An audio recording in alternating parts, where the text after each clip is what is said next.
Des millions de personnes se lancent dans le freelancing partout dans le monde à la recherche de la liberté, mais finissent par créer un job de solo salarié sans se rendre compte. Vous n'êtes pas sûr que ça vous concerne? Eh bien, regardez cette vidéo jusqu'à la fin, car nous allons décortiquer les 3 signaux d'alerte qui démontrent que votre activité n'est qu'un job de solo salarié déguisé en freelancing, et des pistes concrètes pour aller chercher des paliers de chiffre d'affaires plus élevés sans échanger votre temps contre de l'argent.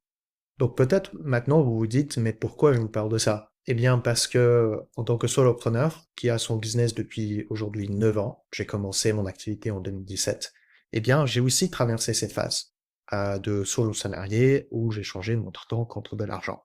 Je m'en suis sorti, j'ai créé aujourd'hui un business à plus de 100 000 euros de chiffre d'affaires avec 85% de marge, tout en travaillant moins de 35 heures par semaine. Comme vous voyez ici, ça c'est mon compte de résultat juste comme preuve que je ne dis pas n'importe quoi. Et aussi, j'ai accompagné plus de 200 freelances à briser leur plafond de chiffre d'affaires sans travailler plus de 35 heures par semaine. Et donc tout ça, ce que je veux vous raconter, vient de mon expérience, que ce soit mon propre expérience à moi ou en accompagnant d'autres freelances comme vous. Donc, quels sont les 3 signaux d'alerte qui démontrent que vous êtes bloqué dans un job de salarié, solo salarié? Bah, un solo salarié, qu'est-ce que c'est déjà? Pour moi, c'est caractérisé par le moment où votre activité de freelance ressemble plus à un job de salarié plutôt qu'à un business qui est au service de votre vie. Et ce qui est dommage dans ce cas-là, c'est que, je ne sais pas vous, moi, je me suis lancé en tant que solopreneur dans le but d'être libre. Dans le but d'être libre de mon temps, de libre de choisir ce que je fais dans la journée, pas uniquement travailler et faire que ça, mais finalement, voilà, la liberté. Et j'imagine que la plupart d'entre vous aussi avaient ce sens de liberté et de ne pas être dépendant d'un manager ou quelqu'un qui verse votre propre salaire, que ce soit libre financièrement, libre de votre temps, ainsi de suite. Eh bien, moi, j'ai fait un petit sondage chez mes clients et donc du coup, ils ont répondu ici, comme vous voyez, 21 réponses, avant de travailler avec moi et donc ils ont répondu, plus de 7 personnes sur 10 ont répondu qu'ils étaient justement pas satisfaits de travailler de leur, activité actuelle. Ils se disaient que soit ils travaillent trop, soit ils ne gagnent pas assez, en se disant qu'ils méritent plus et donc du coup, en se basant sur ça, quand même 7 personnes sur 10, c'est pas rien. Le but, c'est qu'on voit quels sont les signaux d'alerte qui démontrent que vous êtes solo salarié et comment s'en sortir. Donc, signal numéro un, votre chiffre d'affaires stagne alors que vous travaillez beaucoup. Et en fait, c'est le signal le plus grand et le plus important. Parce que c'est très embêtant lorsque vous êtes à fond de votre travail, lorsque vous faites du bon travail aussi, lorsque vous avez des clients, vous avez peut-être même plusieurs clients, ils sont contents avec vous, mais qu'au final, votre chiffre d'affaires stagne parce que vous êtes au maximum de votre capacité. Vous ne pouvez pas travailler plus. Vous ne pouvez pas tout d'un coup accepter 3, 5, 10 nouveaux clients d'un coup comme ça pour tout simplement croître votre chiffre d'affaires. Parce que vous n'avez pas les ressources et le temps pour aller chercher ces clients et vous n'avez pas non plus les ressources et le temps pour satisfaire tous ces clients. Et donc c'est ça, ça devient un problème. Et d'un autre côté, vous allez vous dire: «Ouais, Michel, mais dans ce cas-là, je peux peut-être travailler plus». Mais réfléchissons vraiment pendant un petit instant. Est-ce que aujourd'hui, si vous travaillez 30, 40, 50 heures par semaine, est-ce que vous pouvez réellement ajouter encore 10, 15, 20 heures de travail par semaine? Moi, je suis prêt à parier que non. Ou en tout cas, si vous êtes, si vous pouvez ajouter ce genre de cette quantité d'heures de travail, alors vous êtes plutôt au début de votre activité et donc dans ce cas-là, vous n'êtes c'est de toute manière OK de passer par cette phase-là.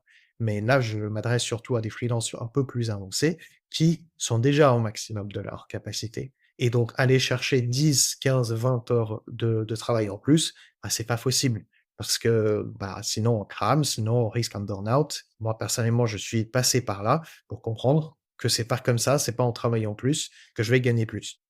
Et donc, là, je vous ai mis juste un petit visuel parce que ça aussi, on oublie souvent.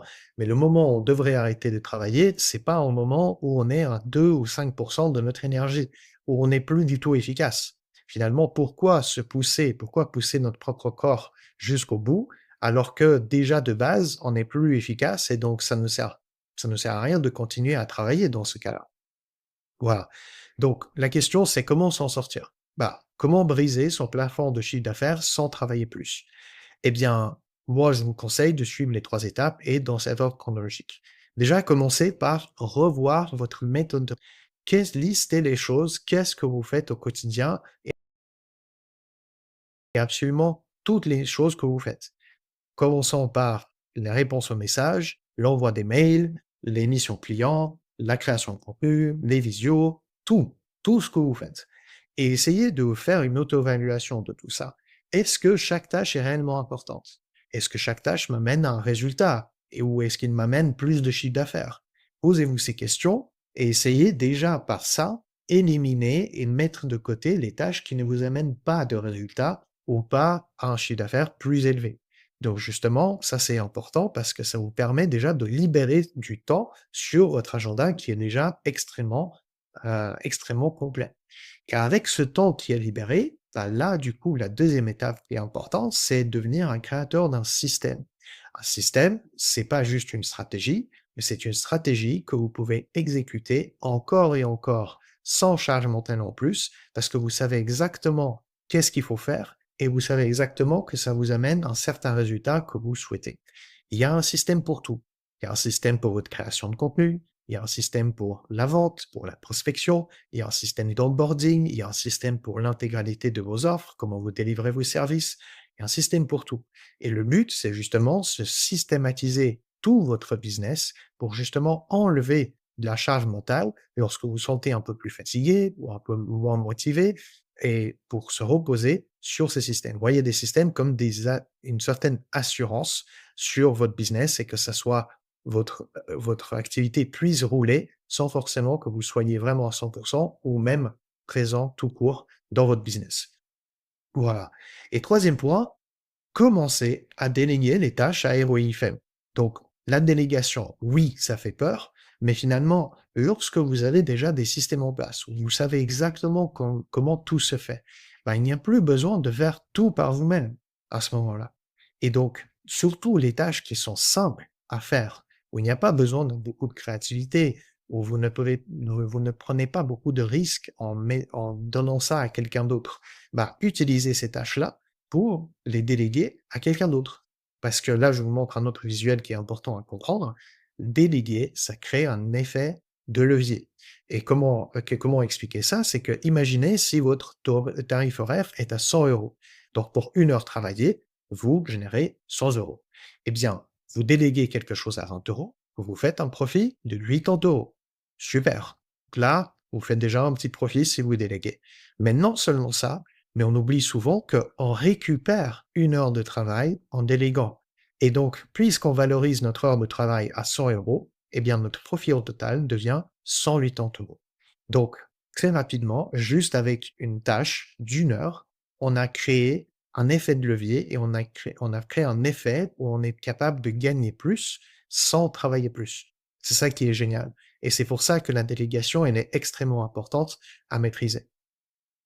Signal numéro 2, c'est votre mode de facturation qui est à l'heure ou au livrable. Et voilà, c'est juste pour vous dire que en tout cas la majorité de freelance passe par là et la majorité de freelance a ce type de business model. Le problème avec ce business model, c'est que c'est copier tout simplement le business model d'un salarié. Il est, je travaille X heures par jour et je gagne Y euros par an. C'est tout. Mais comme finalement, j'imagine que vous vous rendez compte que, bah, là, vous êtes tout de suite capé et vous échangez votre temps contre de l'argent et d'autant plus, ça crée 2 problèmes. Premier problème, c'est que vos prestations sont plus difficiles à vendre. Pourquoi? Bah, parce que lorsque vous présentez vos services à une entreprise qui, voit que vous facturez à l'heure ou au TJM ou au livrable, bah, en fait, l'entreprise a l'impression d'acheter vos heures de travail et pas la valeur derrière votre travail. Et ça, c'est dommage.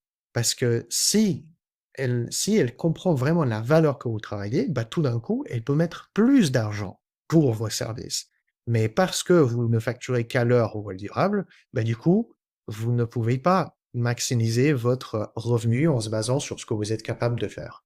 Voilà. Donc, résultat, vous devez constamment vous justifier vos prix et aussi négocier vos tarifs avec des gens qui ont l'impression d'acheter vos heures de travail. Et deuxième problème, c'est que vous créez artificiellement un plafond de verre. Un plafond de verre de chiffre d'affaires parce que, ben, je pense que vous comprenez bien, c'est mathématique. Il n'y a que 24 heures dans une journée, il y a du temps pour du sommeil, il y a du temps pour travailler, ça c'est clair. Mais vous ne pouvez pas tout d'un coup doubler ou tripler votre chiffre d'affaires en bossant 2 à 3 fois plus. C'est juste pas possible. On est des humains, on n'est pas des machines et comme on avait vu, le temps est une ressource rare, il n'y a que 24 heures dans une journée. Et donc le résultat, vous stagnez en échangeant votre temps contre de l'argent. Et du coup, la question, c'est comment découpler temps et revenus? C'est de revoir son business model. Donc, arrêter de vendre au temps et aux livrables comme la majorité des freelances et commencer à facturer à la valeur. Qu'est-ce que j'entends par là? Je vous donne 2 exemples concrets. Un exemple pour un business de coaching consulting si vous êtes coach de consultant et un autre business pour un freelance. Donc, imaginez, vous êtes coach en développement personnel et vous avez l'habitude de facturer 100 € de l'heure. Voilà. La personne, bah, finalement, en face de vous, elle vous ach ou elle vous prend peut-être 2, 3, 4 séances, elle vous prend tout simplement à la séance. Elle n'a pas l'impression d'avoir une transformation réelle, parce qu'à chaque fois, il y a une séance différente et elle ne voit pas tout ce qu'elle peut accomplir avec un ensemble de séances. Bah, à la place de faire ça, proposez plutôt de résoudre un vrai problème et amener une vraie transformation à la personne et tout packager sous un prix, justement, et là, la personne aura l'impression d'acheter une vraie transformation et pas juste vos séances. Et deuxième exemple, un graphiste, par exemple, prenons un exemple d'un graphiste qui a l'habitude de vendre des logos, Lego, les différents logos, voilà, pour des différentes boîtes. Très bien, OK, c'est déjà pas mal, mais maintenant le souci, c'est que, bah, chaque fois, on a l'impression d'acheter juste un logo. Bah, plutôt que de vendre juste un logo, vendez toute une solution qui amènera plus de visibilité et peut-être plus de retour sur investissement sur leur communication. Donc, proposez peut-être un projet qui résout justement tout ce problème avec un logo, une charte graphique, quelques visuels, une bannière LinkedIn, peut-être une stratégie de contenu qui vient avec, un tout finalement, pour que la personne puisse comprendre qu'elle n'achète pas juste quelque chose de physique, mais elle achète une solution à son problème et surtout une certaine transformation. Voilà, d'ailleurs, petite parenthèse, mais moi j'ai créé un test du solo salarié que vous pouvez, auquel vous pouvez accéder en cliquant sur le lien de ci-dessous et c'est en fait 9 questions en 2 minutes pour vous faire une auto-évaluation. Donc vous allez déterminer si votre activité de freelance est un job de solo salarié ou pas et découvrir des pistes concrètes pour vous spécifiquement pour aller chercher 100 000 € de chiffre d'affaires et sans travailler plus de 35 heures par semaine. Voilà, donc ça, c'est sur le lien ci-dessous, vous pouvez cliquer dedans. Et troisième signal, c'est aussi, quelque chose qui est très courant, mais, et d'ailleurs chez beaucoup de personnes, pas uniquement, chez des freelances, mais c'est que vous êtes tout le temps occupé. Il y a constamment des choses à faire. Vos agendas sont absolument pleins avec plein de tâches à faire entre les missions clients, entre réponses aux messages, les visios, création de contenu, et cetera, et cetera. Vraiment, les journées, ils sont complets de plein de tâches à faire en même temps. Mais comme on avait vu, si toutes ces tâches-là ne sont pas des tâches qui vont vous aider à aller chercher du chiffre d'affaires en plus, à créer des systèmes ou à créer un effet de levier, bah, en fait, vous êtes juste dans une roue du hamster et vous tournez sur place. Votre chiffre d'affaires stagne et c'est ça qui est dommage. Et donc, ça crée 2 problèmes pour vous. Bah, le premier, c'est que ça vous empêche de croître, tout simplement, parce que vous êtes bloqué dans vos tâches quotidiennes et vous ne pouvez pas vous libérez du temps pour des tâches qui vont vraiment aller chercher davantage de chiffre d'affaires, comme bah, revoir votre business model, bâtir des systèmes, lancer des nouvelles offres, déléguer, ainsi de suite, ainsi de suite. Donc c'est ça le souci. Le premier souci. Le deuxième souci, c'est que votre vie, c'est votre business. Puisque vous êtes tout le temps occupé par plein de tâches, bah en fait, à la place d'avoir du temps pour vos loisirs, vos sports et la famille, vous avez toutes les tâches de votre business et vous essayez d'enfoncer votre vie privée à l'intérieur. Et donc, résultat, vous ne vous sentez plus vraiment heureux dans votre activité, vous n'avez pas cette liberté que vous souhaitez tant, car votre business n'est pas au service de votre vie. Voilà.